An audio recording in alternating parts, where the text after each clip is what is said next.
বাড়ি শব্দটা মনে হলে মনে হয় যে বুকটা হুহু করে ওঠে। বাপের বাড়ি এই গ্রামে, শ্বশুর বাড়ি ওই, নিজের বাড়ি কই গো নারী, তোমার নিজের বাড়ি কই।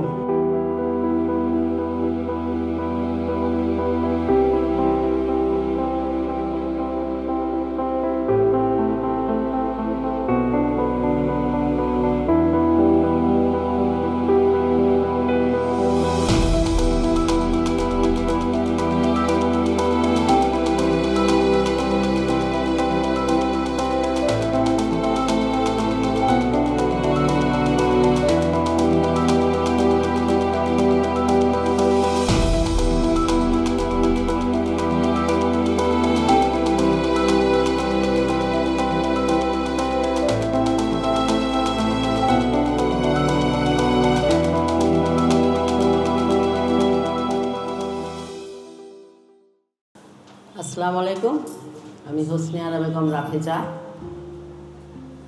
আমি বস্তিবাসী অধিকার সুরক্ষা কমিটি কেন্দ্রীয় কমিটির সভাপতি। তো আমি প্রথমে বলবো বাড়ি কই।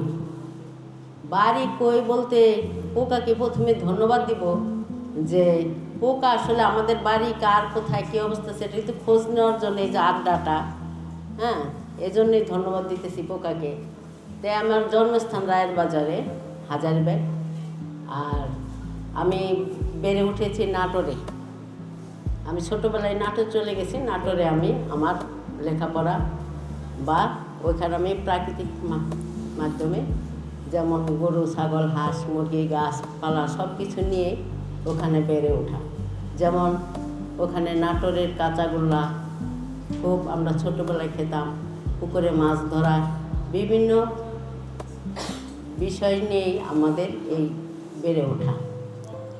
তো আমি বলবো, আমি শুধু আমার কথা বলছি না, আমি সেই হাজার হাজার মানুষের কথাই বলছি যারা এই যে আমরা এখন তো ঢাকা শহরে থাকি, বিভিন্ন বাড়িতে, নর্মাল বাড়িতে এবং বিভিন্ন বস্তিতে বসবাস করি।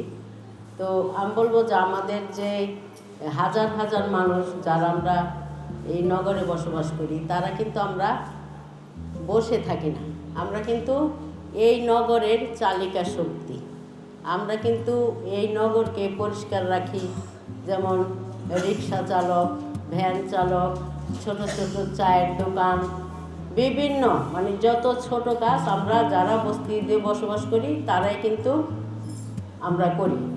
যারা এই কাজগুলো করে তাদের কিন্তু মাথা গোঁজার ঠাঁই নাই। আমরা কিন্তু সবসময় স্বপ্ন দেখি যে আমাদের মাথা গোঁজার ঠাঁই হবে। যেমন অনেকে বলে যে বাড়ি কই। বাড়ি কিন্তু আমরা বলি যে বাড়ি, ভাড়া থাকলেও বাড়ি, নিজের বাড়ি থাকলেও বাড়ি। তো আমাদের তো নিজের বাড়ি নেই, আমরা এইভাবেই থাকি আর কি।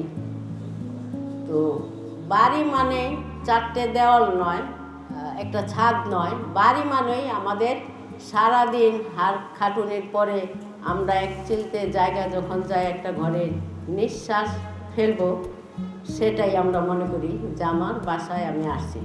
তখন কিন্তু আমাদের সেই ছোট্ট বাবুই পাখির কথাই কিন্তু মনে পড়ে যে আসলে ছোট্ট চড়ুই পাখি আর বাবুই পাখি কিন্তু তখন দুইজন কিন্তু মনে হয় একটা কবিতা আছে, ঝগড়া করেছেন যে ও ছোট বাসায় থাকে, বাবুইরে বলছে। বাবুই কিন্তু বলছে যে আমি যতই হোক ছোট বাসা, নিজেরই বাসা। আর চড়ুই পাখি যখন থাকে অট্টালিকায়, বাবুই তখন বলছে তুমি তো থাকো অট্টালিকায়, মানুষের বিল্ডিং। আমরা তো দেখি আমাদের যেমন আশেপাশে বিল্ডিংয়ে, ঘরের চালে, টিনের কোনায় কিছু বন্টন দিয়ে চড়ুই পাখি ওখানে কিন্তু যাতায়াত করে। তে আমাদের এই যারা আছি আমরা, আমাদের যে মাথা গোঁজার ঠাঁই আমরা চিন্তা ভাবনা করতেছি, সেটা কিন্তু আমরা নিজের উপলব্ধি করি যে আমরা কিভাবে আসলে এটা পূরণ করতে পারবো।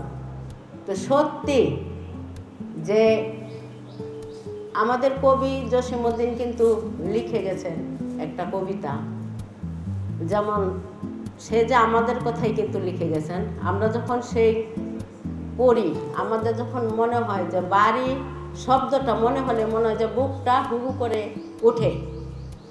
আমি চিন্তা ভাবনা করি যে কবি যে লিখে গেছেন কবিতাটা, যেমন আসমানিরে দেখতে যদি তোমরা সবাই যাও, রহিমদ্দির ছোট্ট বাড়ি রসুলপুরে যাও। বাড়ি তো নয় পাখির বাসা, ভেন্না পাতার ছানি, একটুখানি বৃষ্টি হলে গড়িয়ে পড়ে পানি। দেখেন কবি কত সুন্দর করে, আজকে আমরা এখানে বলছি কিন্তু অনেক বছর আগে সে কিন্তু আমাদের কথাই, মানুষের কথাই চিন্তা ভাবনা করে সে কিন্তু এই কবিতা লিখে গেছেন। তো সত্যি যেমন আমি বলতেছি যে আমরা যেহেতু যেখানে থাকি, যেমন আমার মেয়েটা কিন্তু নিরাপদে থাকে না। যেমন আমরা যেই জায়গায় বসবাস করি ঢাকায় বিভিন্ন বস্তিতে, যে যদি আমার মেয়েটা টয়লেটে যায় কিন্তু লাইন ধরে তাকে যেতে হচ্ছে, 20, 25, 30 জন, সে গোসল করতে গেলেও কিন্তু তাকে লাইন ধরে যেতে হচ্ছে। এই কারণে কিন্তু আমার মেয়েটা তাড়াতাড়ি করে তাকে বিয়ে দিতে হচ্ছে, যে বিভিন্ন সময় বিভিন্ন কারণে কিন্তু আমার মেয়েটা ফ্রিজিং হচ্ছে বা বিভিন্ন ধরনের আপনার ছেলেরা তাকে বাজে কথা বলছে। হ্যাঁ, তা আমি কী করি, আমার মেয়েটাকে তখন বিয়ে দিয়ে দিই।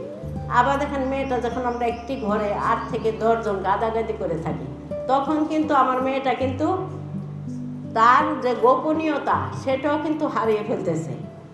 যে আমরা চাচ্ছি যে আমাদের যে স্বপ্নের নগর বা স্বপ্নের বাড়ি কই, যে আমরা খুঁজবো যে আসলে আমাদের বাড়িটা কোথাও হবে, আমরা কবে বাড়ির খোঁজ পাব। তো আমাদের বস্তিবাসী অধিকার সুরক্ষা কমিটি যে আমরা সঞ্চয় করতেছি যে আমাদের স্বপ্নের বাড়ি আমরা করব। যেমন আমরা যখন বস্তি থাকি আমাদের দেখা যায় যে উচ্ছেদ করতেছে, আমরা সবসময় আতঙ্কে থাকি যে উচ্ছেদ করতেছে, আগুন লাগাই দিতেছে, বিভিন্ন সমস্যা। তো আমাদের যে সঞ্চয় করি আমরা, সেই সঞ্চয়ের কারণে যদি আমরা এক চিলতে জমি আমরা নিজেদের করতে পারি, তাহলে মনে হয় আমাদের এই আতঙ্ক থেকে আমরা বাঁচতে পারবো। আর বিভিন্ন যেমন সরকারি ও বেসরকারি যারা আছে, প্রকাশ সংস্থা অবশ্যই আমাদের সাথে আছে, থাকবে সব সময়। তো আমরা যে আছি বস্তিবাসী, যে কমিটির আমরা আছি, আমরা কিন্তু একটা করছি যে বস্তিবাসী মানুষ মোরা, নগরবাসী রে বস্তিবাসী মানুষ মোরা, এক হয়েছি শক্ত হাতের। তা আমরা যদি আসলে মনে করি যে আমরা যারা ঢাকা শহর অনেকখানে আমরা অনেক জায়গায় থাকি, যদি এক না হই তাহলে কিন্তু আমাদের ভাগ্যের চাকা খুলবে না।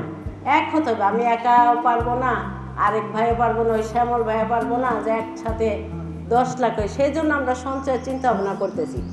আবার দেখেন এখানে কিন্তু আমরা মহিলারা, বৃদ্ধরা, যেমন এই যে বস্তিতে যখন উচ্ছেদ হয়, মহিলা, বৃদ্ধ এবং শিশুরা কিন্তু লেখাপড়ার জন্য তাদের বই খাতা পড়ে যাচ্ছে, অনেক অসহায় যাচ্ছে। বৃদ্ধ যারা তাদের অনেক সমস্যা হচ্ছে, যেমন আগুন লাগলো, কেউ হাত ভাঙতেছে, পা ভাঙতে, অনেক সমস্যা। আবার নারীদের সমস্যা, তো নারীদের সমস্যা আপারা ওই যে বাড়ি কই লেখছে, তা আমি তো আবার চিন্তা করতেছি আরেকটা, যে বাড়ি কই যে বললো, যেন পুরুষরা, আপনারা কিছু মনে করবেন, যেমন পুরুষরা কিন্তু নিজেদের যদি বাড়ি থাকে, মহিলাদেরকে আমার বাড়ি থেকে বেরো, তখন আমরা কোথায় যাই? অনেক সময় ডিভোর্স, তালাক, এই যে আমাদের মেয়েদের বিয়ে হয় আবার তালাক হয়ে যায় যৌতুকের কারণে, বা নিজের বাড়ি না থাকায়, অনেক সমস্যা। আমাদের গল্প, আমাদের সমস্যা বলতে গেলে অনেক সময় বছর লাগবে, তাও শেষ হবে না। আবার দেখেন যেখানে আমরা ভাড়া থাকি, বস্তিতে বলেন আর এমনি টিন ছেটে বলেন, যেমন বাড়িওয়ালার চোখ রাঙানি দেখতে হয় আমাদের একটা। আবার দেখা যায় যে মাস শেষ না হতেই, আগে আমরা ছোটোবেলা দেখছি যে মাস শেষ হলে পরের মাসের 10 তারিখে ভাড়া নিত, এখন দেখি মাস না যাইতেই, মানে 5 তারিখ হলেই তাদের ভাড়া দিতে হবে, না হলে তারা দরজায় তালা মেরে দেয়। এটা বাস্তব ঘটনা আমার বেলায়। তাহলে আমি বলবো যে আমাদের এই স্বপ্ন যেন পূর্ণ হয়, যে আমাদের চোখ রাঙানি না খেতে হয়, আমাদের দরজায় যেন আর তালা না ঝোলে। এটা আমরা স্বপ্ন দেখছি যে আমরা আসলে কিভাবে বাড়ি করবো বা বাড়ি দেখবো।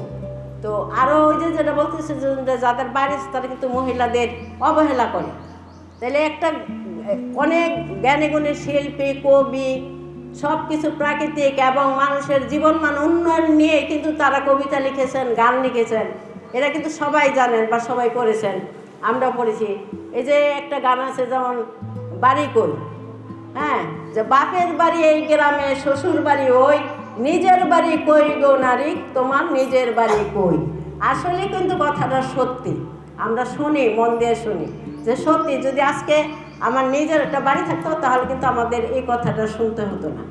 তো আমি বলবো যে আমাদের যারা আমরা আছি, আমাদের গ্রামের বাড়ি তো এখন নেই, দুর্যোগের কারণে আমাদের গ্রাম, যেমন আমার বাড়ি নাটোর, আমার বিয়ে হয়েছিল ফরিদপুর। তো গ্রামে গেলাম অনেক বছর পর, শ্বশুর বাড়ি কখনো দেখি নাই। তো আমার মামা শ্বশুর নিয়ে যাচ্ছে, আমার ননদ যাচ্ছে, তো ওই যে ওইখানে বইলা নিয়ে দেখাচ্ছে গান একবার পদ্মা নদী। হ্যাঁ, তা আমি কতখানি যা আইসা করছি, তো এখানে তো আমি দেখতেছি পানি পানি, তাইলে আমি তো যা শ্বশুর বাড়িও কিছু পাইলাম না, তাই না? পদ্মা নদীতে একবারে ঘোর নদী, ওটা মনে করেন মানে যদি জাগে অনেক বছর, না জাগলে নাই অনেক বছর।